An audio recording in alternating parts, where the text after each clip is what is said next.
Bonjour et bienvenue à tous les amoureux de l'olivier. Voilà nos producteurs de ces fameuses olives et elles sont aussi bonnes à table en bouche, comme on dit, qu'en production et pour faire cette merveilleuse huile d'olive qui nous régale tant. Et tout commence avec ces fleurs et c'est à partir de ces fleurs qu'il faut commencer à mettre les pièges. Le but, c'est d'avoir de l'huile. Mais pour avoir de l'huile, il faut éviter de perdre ses olives. Et le principal prédateur, c'est la mouche.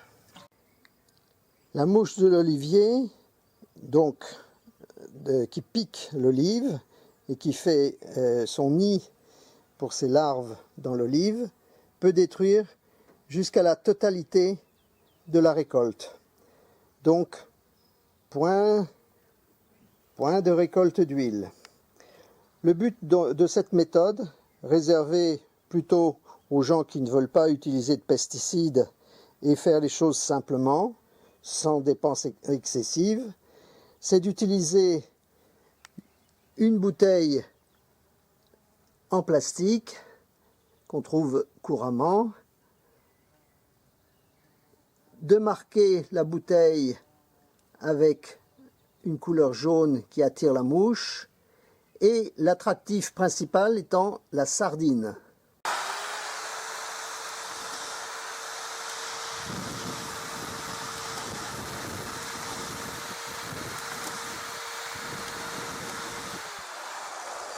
Le but est d'attirer les mouches tant par le parfum que par les couleurs. Alors, on met une bande jaune et verte qui sera un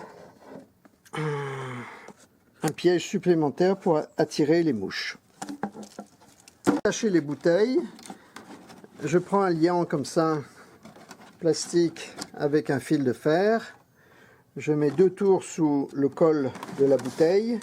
C'est la solution la plus simple qui permet de déboucher facilement après la bouteille pour remplir avec le sulfate d'ammoniac et ou pour remettre de l'eau ultérieurement dans la saison.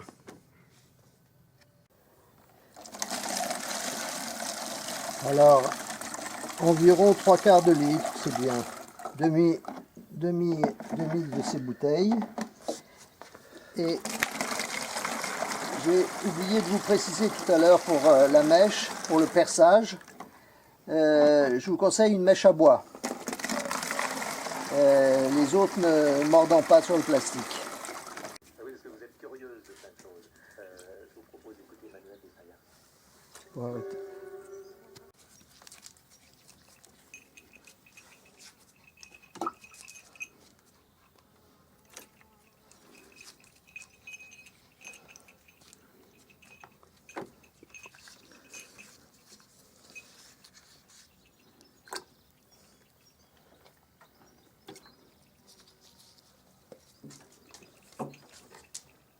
Ah, Jazz, il est très intéressant. T'as vu un peu? Oui, oui, normal. Pousse-toi, le chien, pousse-toi.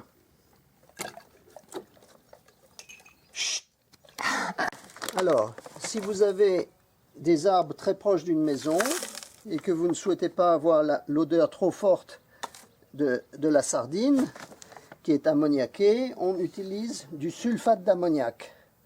À peu près 40 grammes, 2 cuillères à soupe rase pour 3/4 de litre à 1 litre d'eau.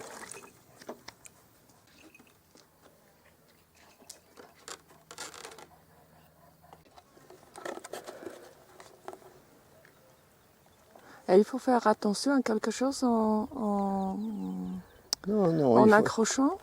Alors il y a plusieurs théories. Il y a des bouteilles qui, suivant certains, il faut mettre au sud, d'autres au nord, d'autres à l'est, d'autres à l'ouest.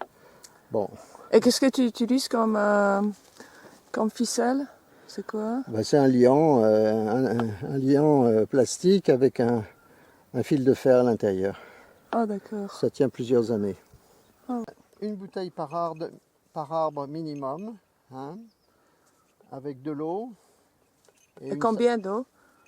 un demi-litre d'eau, trois quarts, et puis une sardine, des trous de part et d'autre, tout autour, 6 trous, 6, 7 trous, avec des trous de 7 à 8 mm.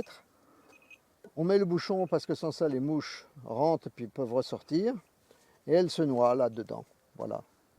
Ça s'appelle un gobe-mouche.